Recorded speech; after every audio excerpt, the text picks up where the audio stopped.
नमस्कार दोस्तों, मैं ओम प्रकाश यादव आप सभी का ब्लूमिंग माइंड क्लासेस में स्वागत करता हूं। आशा करता हूं आप लोग बहुत ही अच्छे होंगे। आज की इस वीडियो में चर्चा करने वाला हूं हुमायूं के विषय में, जो बाबर का पुत्र होता है। वैसे बाबर के 4 लड़के रहते हैं, हुमायूं, कामरान, अस्करी, हिंदाल। 4 लड़के होते हैं, लेकिन जो सबसे बड़ा लड़का होता है वो होता है हुमायूं। तो इसलिए जब 1530 में, अभी कल मैं बताया था, जो तैमूर वंश रहता है, तैमूर वंश का 5वां जो वंशज होता है वो होता है जहीरुद्दीन मोहम्मद बाबर होता है। और देखिए जो मुगल होता है, मुगल जो होते हैं तुर्क प्लस में मंगोल बराबर में मुगल। मुगल का मतलब होता है शक्तिशाली। जो शक्तिशाली होता है उसे कहा जाता है मुगल। शक्तिशाली या कह लीजिए बहादुर होता है, उसका मतलब होता है बहादुर होता है। और देखिए मैं बताया था जो जहीरुद्दीन मोहम्मद बाबर होता है उसके पिता का नाम रहता है उमर शेख मिर्जा, और उसकी माता का नाम आप लोग सही कर लीजिएगा, कुस्तुन निगार खां रहता है उसकी माता का नाम, जो मंगोल वंश में चंगेज खां के वंश से संबंधित रहती है। और इसके बाद में जो जहीरुद्दीन मोहम्मद बाबर होता है 14 वर्ष के आयु में ये गद्दी पर बैठता है। और ये देखिए जब ये गद्दी पर बैठता है उससे पहले 1519 में भेरा पर ये शासन किया था। इसका जन्म हुआ था 14 फरवरी 1483 में हुआ था इसका जन्म, और अफगानिस्तान में हुआ था, फरगना अफगानिस्तान में इसका जन्म होता है। और ये क्या करता है 19-20 अप्रैल को इब्राहिम लोदी के ऊपर आक्रमण करता है, और इस तरीके से 21 अप्रैल 1526 को पानीपत का प्रथम युद्ध होता है। इब्राहिम लोदी से बाबर जीत जाता है। फिर इसके बाद में आता है आपका खानवा का युद्ध 1527 में होता है बाबर और राणा सांगा के बीच में, और 1528 में चंदेरी का युद्ध होता है मेदिनी राय बाबर के बीच में। और इसके बाद में 1529 में होता है घाघरा का युद्ध बाबर और अफगानी सेना के बीच में। ये जो युद्ध होता है घाघरा का युद्ध, इसमें जल और थल सेना दोनों ये बाबर जो है इस्तेमाल में लाता है। इसका जो तोपची रहता है, प्रमुख तोपची या आप कह लीजिए इसका कुशल तोपची रहता है उस्ताद अली और मुस्तफ़ा दो रहते हैं, जो इसको ज़्यादातर जो युद्ध होता है उसमें इसको जीत दिलाने में प्रमुख भूमिका निभाते हैं। और देखिए जितने भी युद्ध, 4 युद्ध बाबर लड़ा था, चारों युद्ध में बाबर जीत जाता है। बाबर ने कलंदर की उपाधि धारण की थी, और बाबर को कलंदर कहा जाता है। बाबर ने खानवा के युद्ध के बाद में गाजी की उपाधि धारण की थी।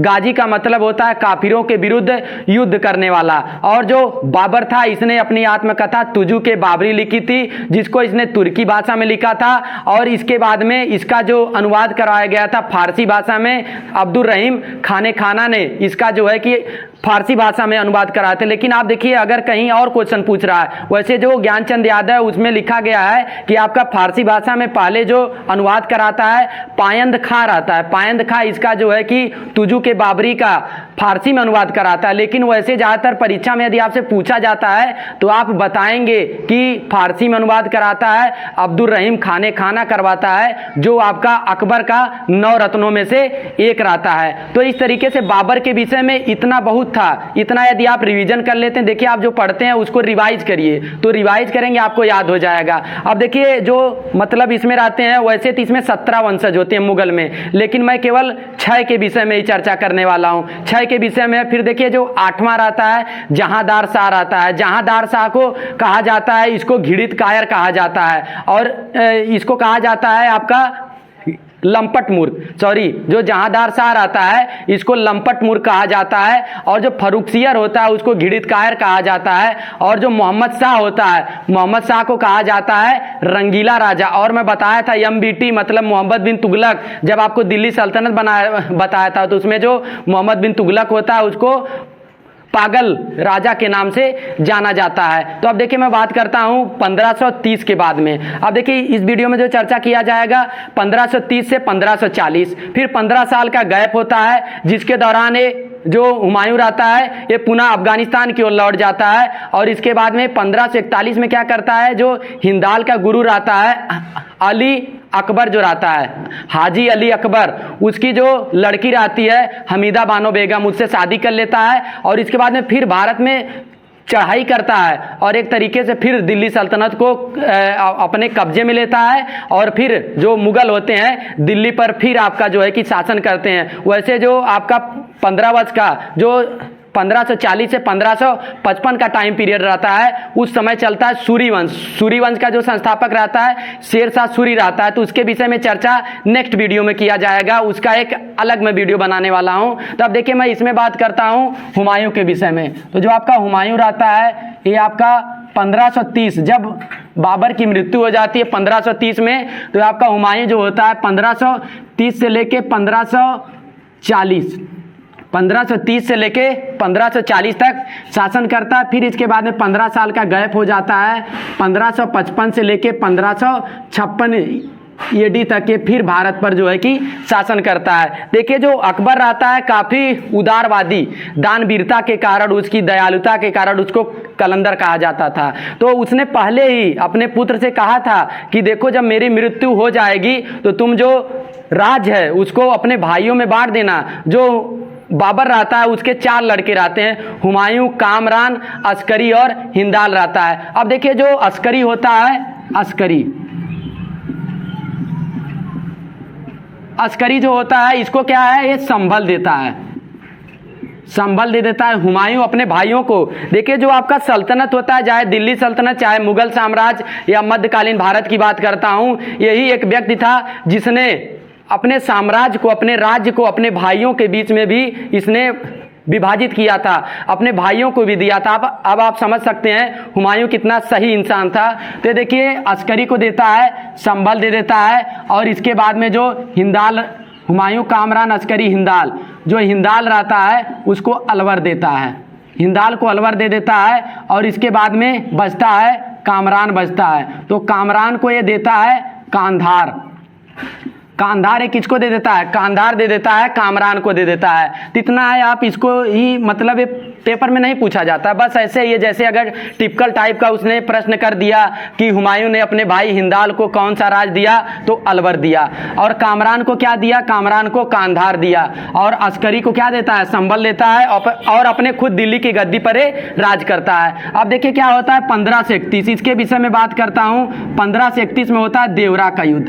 देखिए एक देवरा का युद्ध होता है, एक देवराय का युद्ध। जो देवराय का युद्ध होता है वो 1659 में होता है। 1659 में किसके बीच में होता है, जो शाहजहां होता है, शाहजहां के बीच में होता है, और उसका जो भाई रहता है उसके बीच में होता है। तो उसमें क्या होता है, धर्मत का युद्ध जिसे कहा जाता है। तो आपका शाहजहां जीत जाता है। जब वो आएगा वीडियो शाहजहां के विषय में तो उसमें मैं चर्चा करने वाला हूं। तो अब देखिए जो 1531 में देवरा का युद्ध होता है, तो देवरा का युद्ध होता है शेरशाह सूरी, शेरशाह सूरी और हुमायूं तो है ही है, शेरशाह सूरी और हुमायूं के बीच में होता है। कौन सा, देवरा का युद्ध होता है। अब इसमें क्या करता है, जो हुमायूं होता है, हुमायूं इसमें देवरा के युद्ध में जीत जाता है। फिर इसके बाद में बात आता है आपका 1533। 1533 में क्या करता है, दिल्ली में ही दीनपना शहर की स्थापना करता है। दीनपना शहर की स्थापना करता है, दीनपना शहर की स्थापना करता है। और इसमें क्या बनवाता है, लाइब्रेरी का निर्माण करता है। इसमें लाइब्रेरी मतलब पुस्तकालय, ये लाइब्रेरी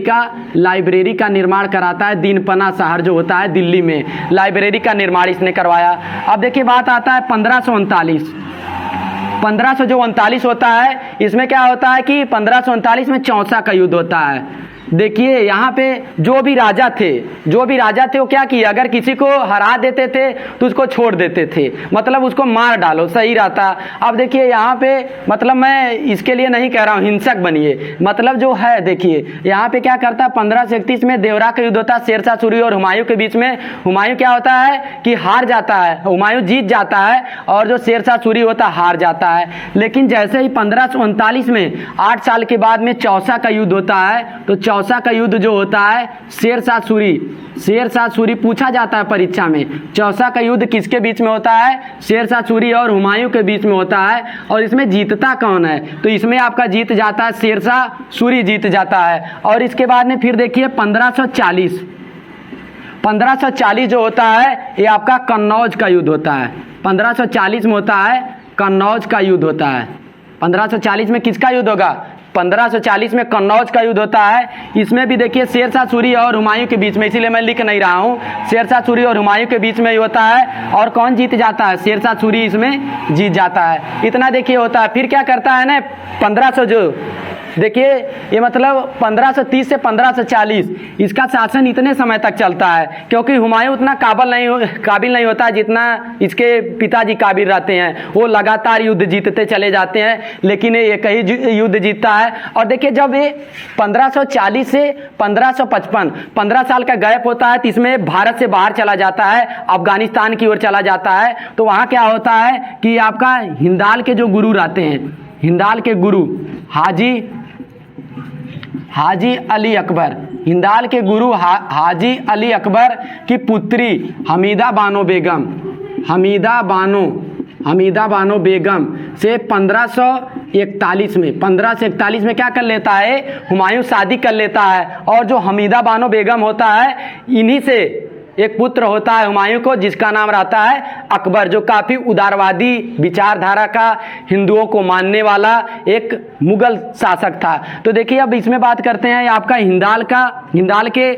हिंदाल के गुरु हाजी अली अकबर की पुत्री हमीदा बानो बेगम से 1541 में शादी कर लेता है। फिर इसके बाद में घूमता रहता है, अपने आप को एक कुशल बनाता है। फिर क्या करता है, अपने भाइयों के साथ मिलकर सेना तैयार करता है। और फिर 1555 में तब तक शेरशाह सूरी मर जाता है। शेरशाह सूरी के विषय में और जो आएगा उसको मैं विस्तृत बताने वाला हूँ। तो देखिए शेरशाह सूरी तब तक जो है कि मर जाता है। अब ये क्या करता है, 1555 में अब जो सूरी वंश रहता है उसमें शासन करता शेरशाह सूरी का जो पुत्र रहता है Sikandar Shah Suri, yes triple yes, या कह लीजिए इसको सिकंदर शाह सूरी से मतलब युद्ध होता है।